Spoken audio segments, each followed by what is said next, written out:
The Galactic Council chamber was silent. A kind of silence that only came before something terrible. Hundreds of alien species sat in wide, glowing circles, each one representing a different world, a different empire. The air was tense. Even the air systems seemed to hum more quietly. They were not discussing trade. They were not discussing diplomacy. They were discussing Earth. For years, Earth had been a mystery to the galaxy. At first, it was ignored, just another young species. On a small blue planet, primitive, loud, strange. But then, Earth stopped sending ships. Stopped talking. Their signals went quiet. Probes sent to their system disappeared, and the humans. No one had seen them in over 50 years. Some thought they had destroyed themselves. Others believed they were hiding something. But the truth, no one said out loud, was this: the Galactic Council was afraid. A tall, insectoid creature with violet eyes, Ambassador Kelter of the Venari, spoke first. We have waited long enough. Earth has vanished behind silence. That kind of silence is not peace. It is planning. Others nodded. One of the reptilian diplomats hissed, "We should strike now, before they do. Before that silence becomes something worse." A few tried to object. "We have no proof of aggression," said a soft-voiced aquatic being, her gills pulsing. "What if they are just afraid of us?" "They found something," growled a deep-voiced machine being from the Thark Assembly. 50 years ago, they sent a ship beyond the edge of the mapped galaxy. After that, they changed. Their energy signatures shifted. Their satellites vanished. They closed their gates. This is not fear. This is preparation. Were raised one of his limbs and tapped into the central console. "Let us vote," he said. "War against Earth. A single, strong fleet. We send a message. We remove the threat before it grows." One by one, the votes lit up on the central screen. Yes. Yes. Yes. No.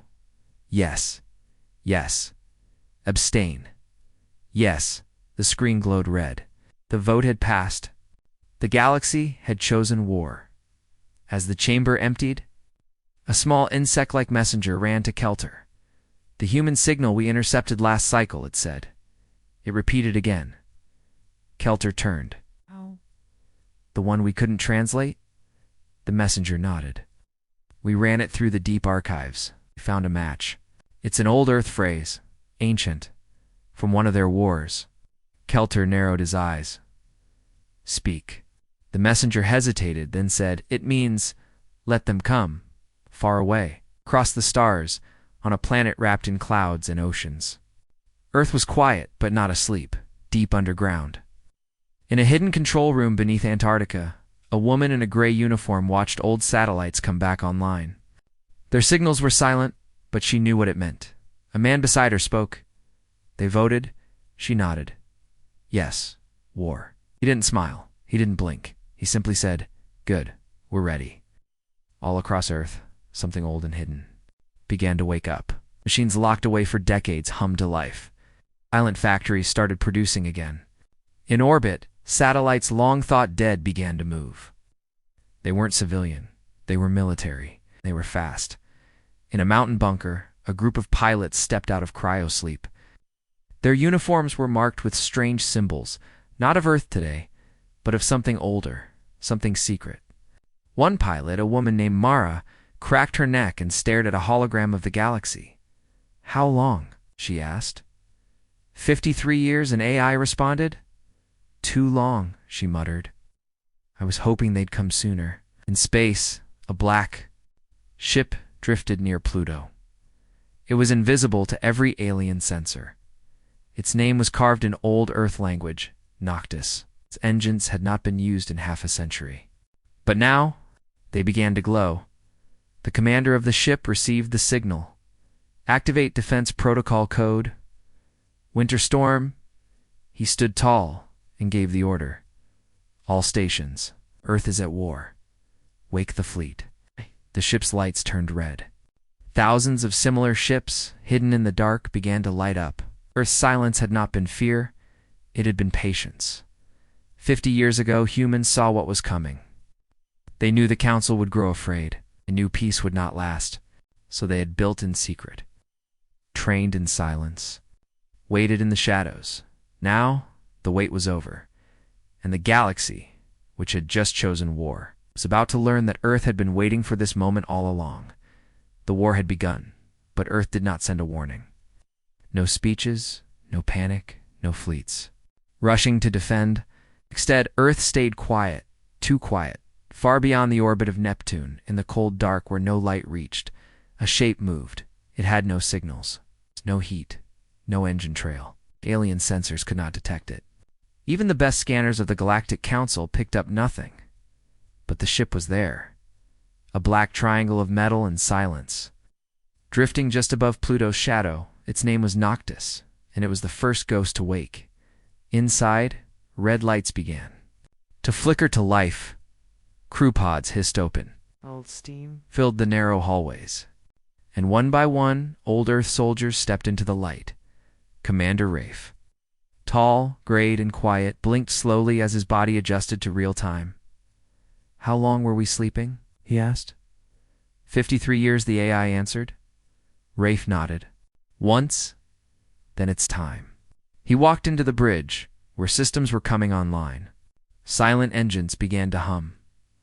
Radar dishes moved. Shield generators pulsed with invisible energy. Around them, other black ships hidden, frozen. Forgotten began to glow as well. Ghost Fleet 1 was waking, far below on Earth, deep inside Anne. Underground bunker, Admiral Reyes stood before a massive screen. Red dots appeared across the globe. Each one was a command post, now active. Each one had stayed hidden for decades, waiting for this moment. "Ghost fleets are responding," said.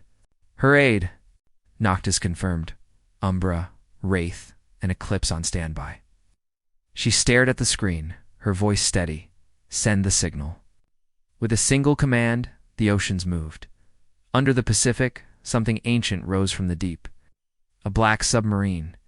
Unlike anything in the galaxy, silent, fast, and coated in anti-sensor tech, moved toward the surface. It didn't carry nukes. It carried something worse. Data, memories, weapons that could blind entire planets without firing a shot. On the far side of the moon, hidden under artificial rock, 6 warships uncurled their wings like insects awakening after winter. They had no crew. They didn't need one. They were AI-guided and emotion-controlled. Each one had been trained with human memory strama, rage, loyalty. They were silent now. But once launched, they would not stop until Earth said so. Inside the launch bay of the Wraith-class vessel Oblivion LT, Mara checked her gear. She had not aged a day in cryosleep. Her black armor bore the old Earth flag. Not the flag of any nation, but the one created after the Unity Protocol. When all countries had joined to face a future they knew was coming, a future of war, Mara looked at the stars on the screen. "Any enemy movement?"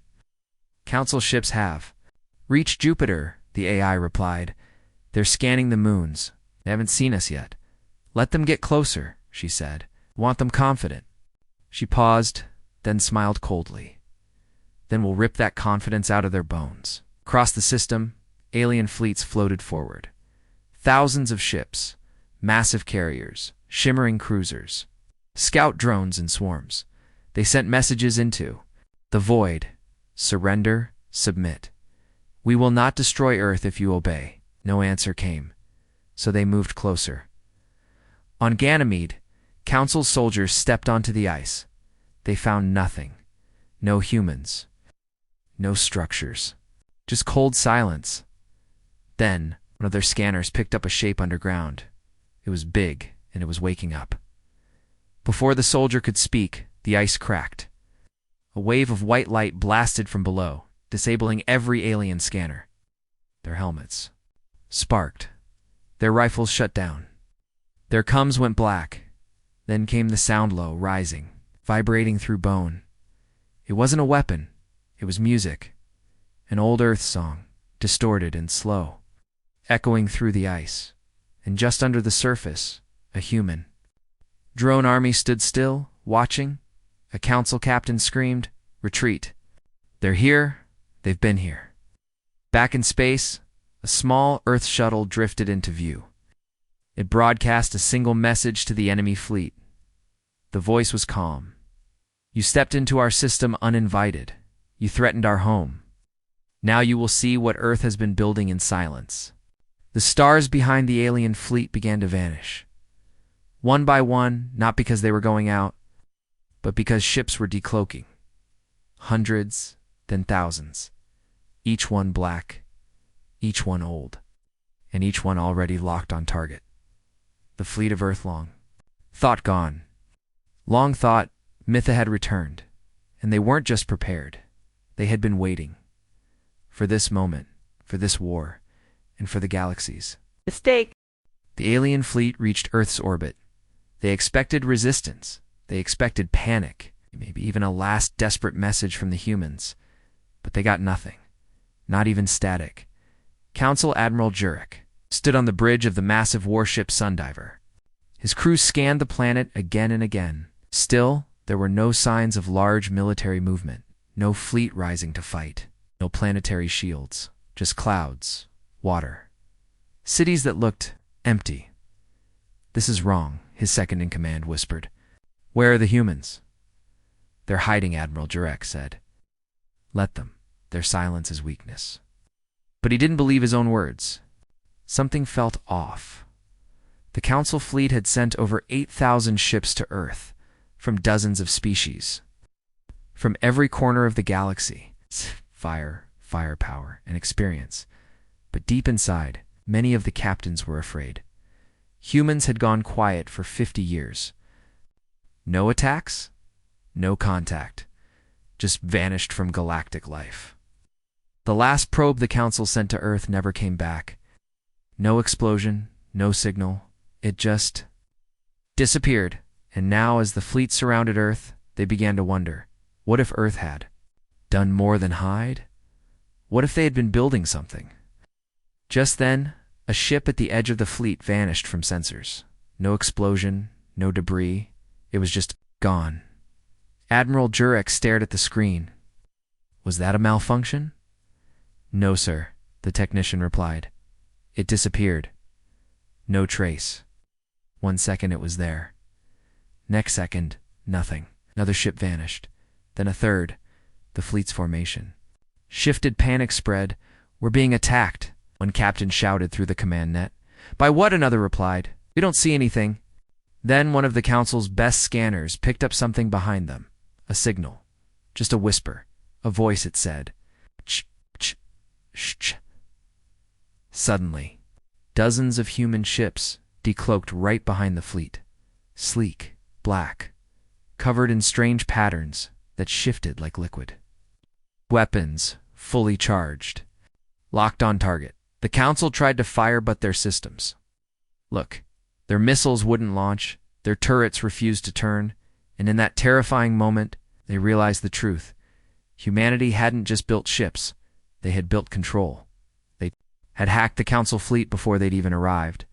Admiral Jurek barked, fall back to Mars." But it was too late. Earth's ghost fleet moved like shadows, gliding through the Council ships without sound. They didn't fire to kill. They disabled, humiliated, confused. One alien ship exploded, not from weapons, but from a systems overload. Caused by a music file that infected its core. An old human song. The lyrics looped. "You should have stayed." Home Council soldiers screamed over open channels. "They're not fighting us. They're playing with us." Admiral Jurek slammed his fist on the control board. "Send a message to Earth. Now." The message was simple. "We demand a ceasefire. We wish to talk." For a long minute, there was silence. Then, a human voice replied. It was calm, female. "Young, you made your move. Now it's our turn." And with that, Earth cut communications again. Across the system, human ships pulled back, vanishing into the darkness. Not because they were afraid, because they had made their point. The message was clear. They could have destroyed the entire fleet, but they didn't. They wanted the Council to feel powerless, to feel small, to realize Earth had been watching and waiting. And now, it had all the power. Back on Earth, Admiral Reyes stood on a balcony watching the sky. A faint shimmer passed overhead, a stealth drone returning home. Her aide spoke softly. "We could have wiped them out." "Yes," Reyes replied, "but now they know what fear feels like." A pause, and this was just a warning. In deep space, the sundiver limped away, system still flickering. Inside, Admiral Jurek sat in silence. His officers looked at him, waiting. Finally, he spoke. "Prepare for emergency meeting with the Council. Tell them." He swallowed hard. "Tell them Earth is not what we thought it was." He looked out at the stars.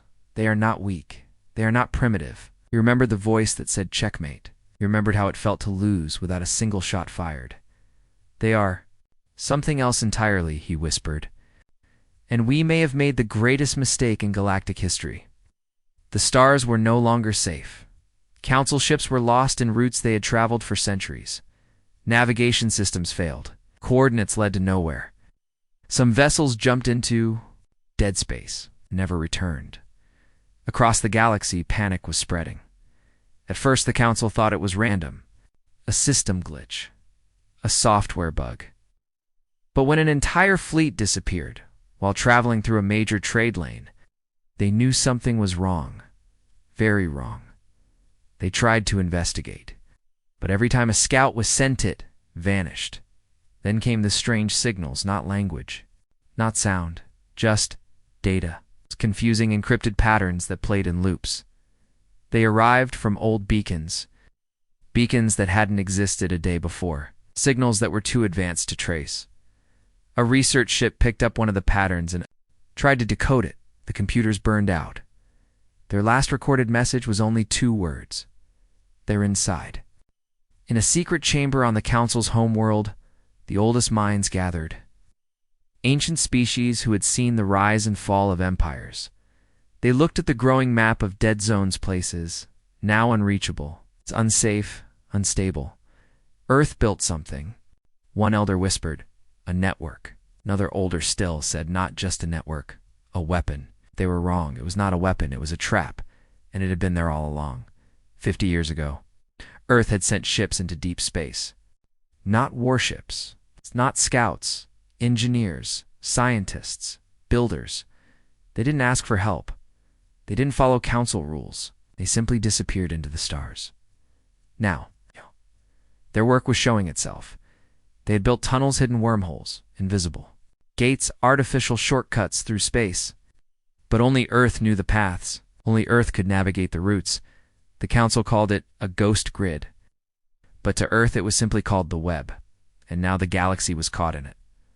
On a Council trade station near the edge of the Zephyr Belt, alarms began to scream. Cargo haulers vanished mid-flight. AI systems blinked in confusion. Station's main screen turned black. Then a video played, old footage. Grainy, human soldiers building something in the dark, smiling, laughing, waiting. The screen cut to black again. A message appeared. "You are not lost. You are inside." The Council tried to respond. They sent messages to Earth, begged for communication, pleaded for peace. Earth said nothing. In orbit around Saturn, a small, sleek drone watched from a distance. Its body was coated with sensor masking. Tech. Its presence was undetectable. It wasn't there to fight. It was there to listen and to report. Back in Antarctica, Admiral Reyes read the new data. She smiled. Stage 3 is active, her aide confirmed. The web has reached 42% of known space. Trade routes are broken. Council AI cannot fix the maps. Good, Reyes said. The more they try to fix it, the worse it gets. A pause. They still don't understand, do they? She asked. No, ma'am. They still think this is a war. Reyes turned to the large window overlooking the cold sky. It's not a war, she said. It's a warning. Inside an asteroid belt near the Orion Passage, a Council military base went dark. All systems failed when rescue ships arrived. Days later, they found the base fully intact. No signs of damage, no signs of a fight, but the crew was gone. Only one thing remained.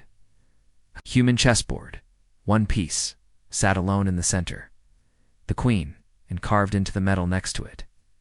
Your move. The Council no longer felt powerful. They felt hunted, trapped, surrounded by something they couldn't see, couldn't understand, and couldn't stop. Earth hadn't met them in battle. Earth had redesigned the battlefield.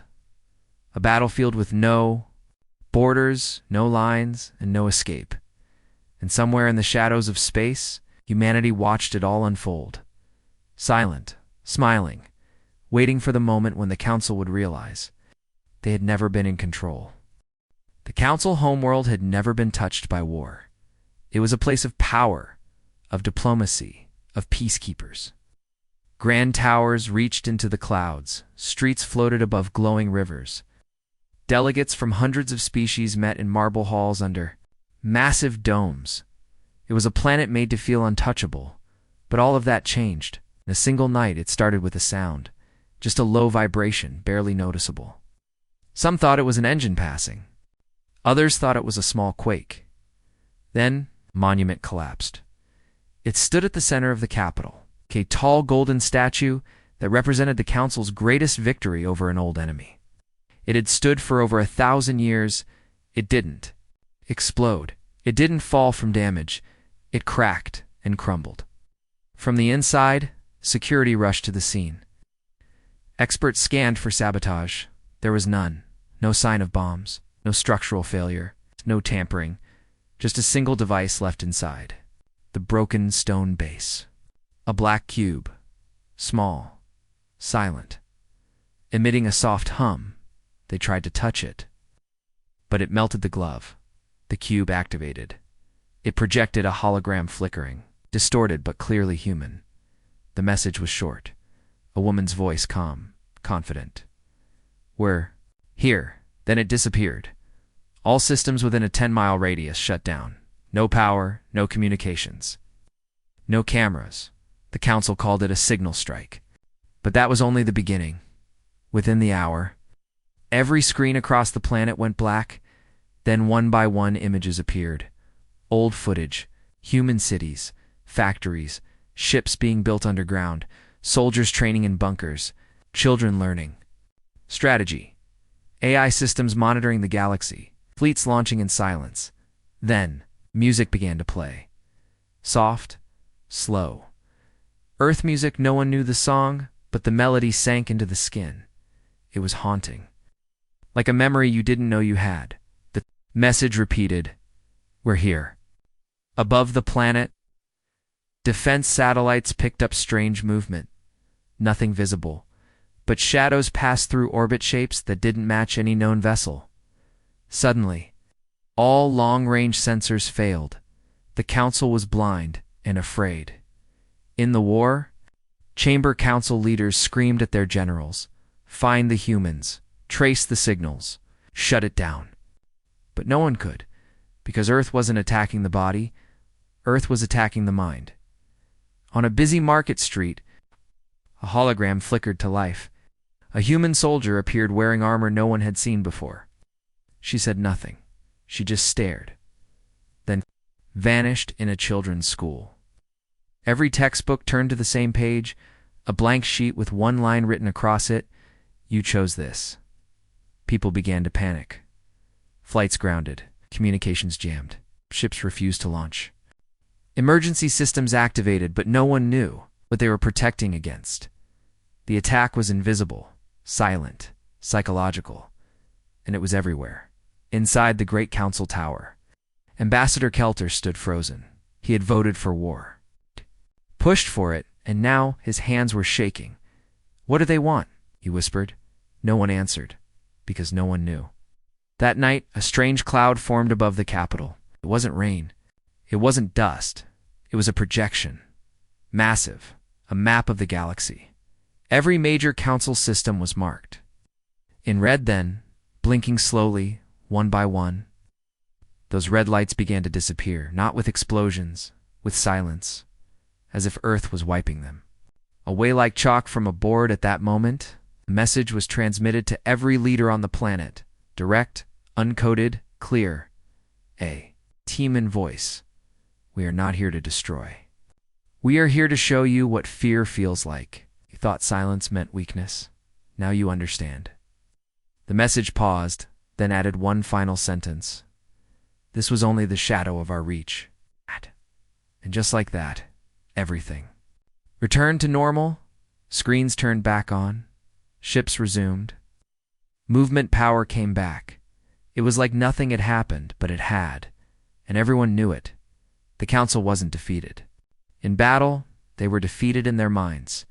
Not a single human soldier had stepped on the planet, but they had taken control anyway, because Earth had done the one thing no one expected.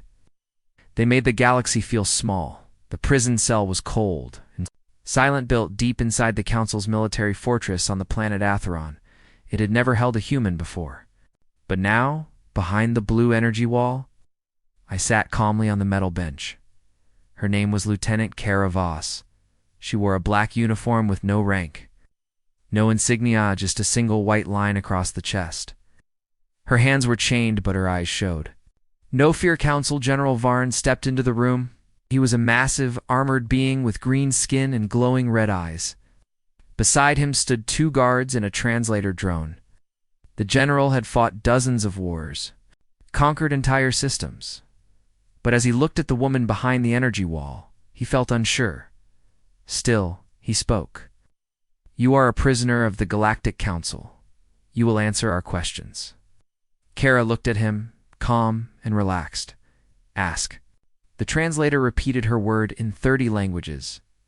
General Varn began pacing. "Why didn't Earth respond to our peace offers?" Kara tilted her head. "You didn't offer peace.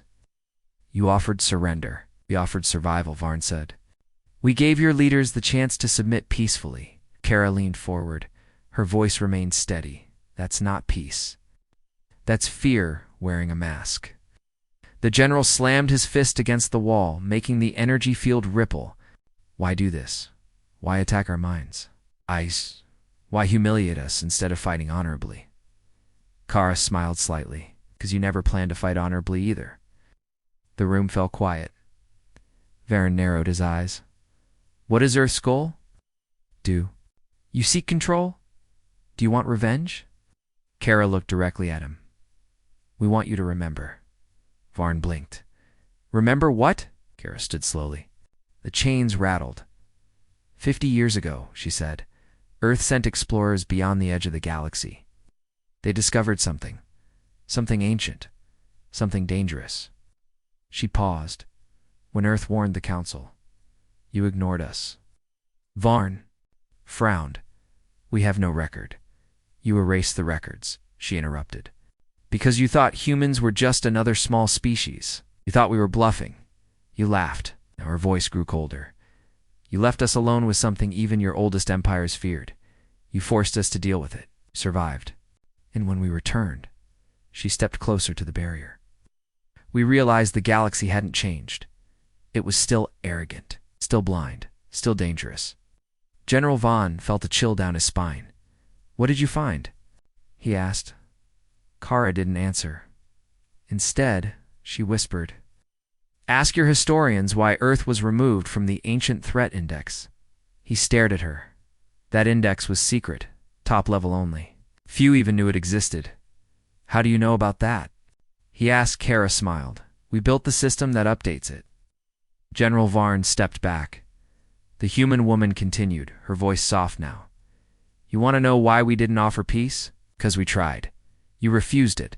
You ignored us. You dismissed us. So now," she raised her eyes, "we don't waste words." For a moment there was only silence in the room. Then the lights flickered. The guards raised their weapons. The drone floated nervously. From above, alarms began to echo down the hallways. Someone shouted on the comms, then static. The security chief's voice came through. "Sir, we have a breach in the central core. Something's in the system." General Vaughn growled. "What is it?" "We don't know. It's not physical. It's the transmission cut out." Kara looked around the room. "I told you, we're not here to destroy." The lights turned red, but we are everywhere. The cell barrier shut off. Her chains unlocked on their own. The guards aimed their weapons, but the control systems in their suits failed. General Varn stood frozen. How are you doing this?" he whispered. Kara walked past him slowly.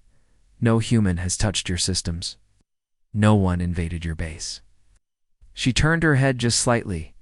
You built your walls too high. We simply walked under them. And then she was gone. Vanished. No blast. No teleport. Just gone. Later, the council reviewed the footage. There was no trick. No portal. Just a human, standing 1 second. And missing the next? The report called it a systems failure. But those who saw it in person knew the truth. Earth didn't fight with weapons. They fought with control. They had become something else. Just warriors, not just strategists, but ghosts in the machine. And now, no place in the galaxy felt safe. Not even the walls built to keep humans out. Every screen in the galaxy turned black. On council warships, on trade stations, in homes, markets, military bases, in royal palaces, everything shut down at once. No warnings, no countdown. Then a human voice spoke. It was calm, cold, without emotion. War was your choice. Extinction will be ours. The words echoed across systems. Then came silence. No explosions, no attacks, nothing, just fear. On the council homeworld, panic spread again. Leaders shouted over each other. Some ordered full retreats. Others wanted to surrender. But to who? No human fleet could be tracked. No human base could be seen. Earth was still quiet, still invisible, and that made everything worse. The voice returned. We do not want to rule. We do not want your planets. We want only one thing. Across the galaxy, humans appeared in places no one thought possible. A human ship decloaked above the throne world of the Siraki. Empire and other emerged inside a mining station's central. Control Core .1 appeared inside a council training facility, hovering silently over a weapons range. They didn't attack. They just sent the same message. This is your reminder. Back on Earth, Admiral Reyes stood at her command deck in Antarctica. Her officers waited. Final broadcast? Her aide asked. She nodded. Send it. The message began. It was transmitted to every world, every species, every system. This time, it wasn't a warning. It was a lesson. The screen showed Earth, not its cities, not its weapons, but its history. Wars, unity, sacrifice, learning, evolution. Then came the footage. No alien had ever seen. A secret archive of what humans had found beyond the edge of the galaxy. 50 years ago, dark things. Ruins of extinct civilizations. Dead. Stars torn apart from the inside. Signs of something massive, ancient and alive. A force that consumed entire galaxies. Earth had faced it, and barely survived. But instead of crying for help, they built, prepared, united because they knew something the galaxy had forgotten. The universe was not safe, so when the Council turned against Earth, they did not get peace. They got a reminder of what true survival looked like. The voice continued, You called us primitive, you called us emotional, dangerous, wild. Now you see the truth.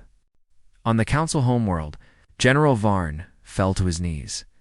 He had once believed humans were the threat. Now he realized they were the shield, the only ones who had prepared for what was coming, and the rest of the galaxy. They had wasted their peace.